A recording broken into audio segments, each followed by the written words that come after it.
kendi mikroyuvasında kendi değerleri için yaşayan kadın. Bu film Miso'nun hikayesi. Bizleri mahveden bu kapitalist düzeni Miso'nun gözünden izlemeye hazır mısınız?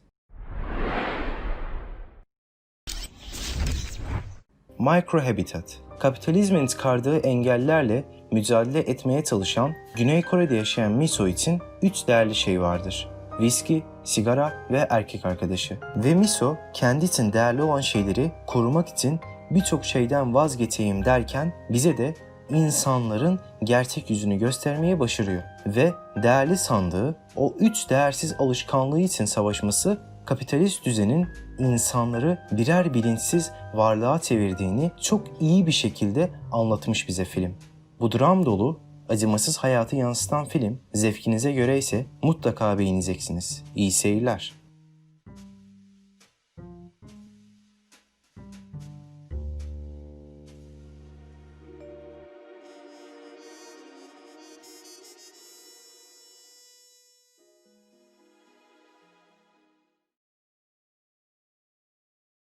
I Lost My Body.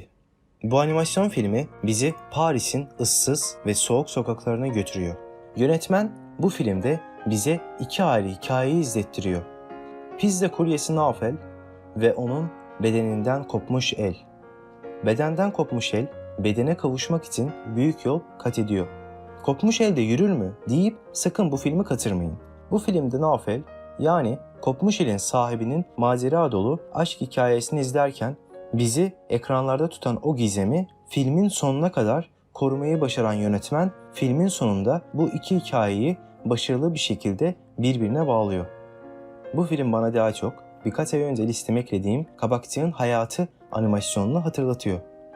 Eğer böyle gizem dolu filmin sonunda tüm hikayeyi birbirine bağlayan yapımları seviyorsanız bu animasyon tam sizlik. İyi seyirler.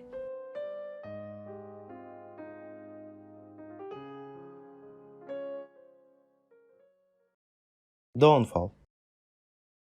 Yine mi 2. Dünya Savaşı demeyin. Çünkü bu film diğerleri gibi değil.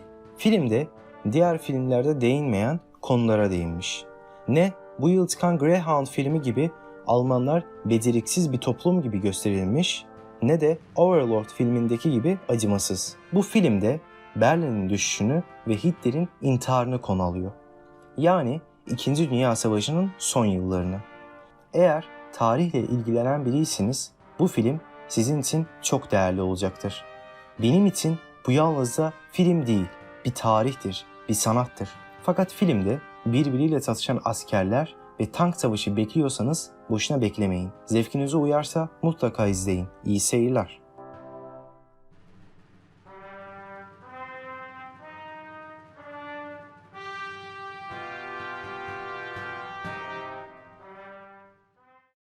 Ve bir sonraki filmimiz Gattaca. Artık hayvanları, bitkileri yaptıkları gibi insanların da genlerini değişmeye başladılar.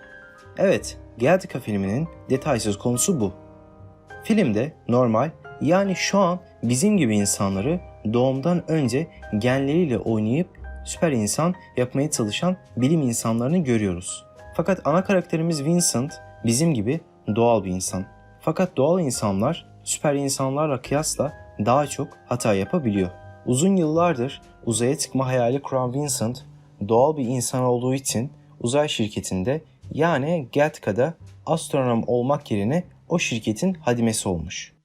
İnsanları soyutlamaya çalışan bu sistem bana daha çok kapitalist sistemi hatırlatıyor. Hem bilim kurgu filmi olarak hem de gerilim filmi olarak beni derinden etkileyen fevkalade muazzam bir film. Eğer bu tür filmleri seviyorsanız beğenmeyeceğinizi sanmıyorum. İyi seyirler. Ve en son filmimiz Azınlık Raporu. Yıl 2054 ve gelişmiş bir teknoloji görüyoruz. Hem de yapılacak tüm cinayetleri öngören bir teknoloji. Yani biri cinayeti yapmadan birkaç saat veya gün önce sistem cinayet olacağını biliyor. Yönetmen bizlerin hayalimizde kurduğumuz gelecek dünya modelini ve bu modelde boş kalan yerleri yani soruların yanıtlarını da bu filmde veriyor. Uçan arabaların olduğu bir dünyada hala yağmurda şemsiye kullanan insanları düşünen Steven Spielberg beni çok şaşırttı açıkçası. Filmin sonuna kadar korunan büyük gizem, beklentilerimi artıran başrol oyuncu Tom Cruise ve başarılı bir bilim kurgu. Bu söylediklerim ilginizi çektiyse bu film tam sizlik. İyi seyirler.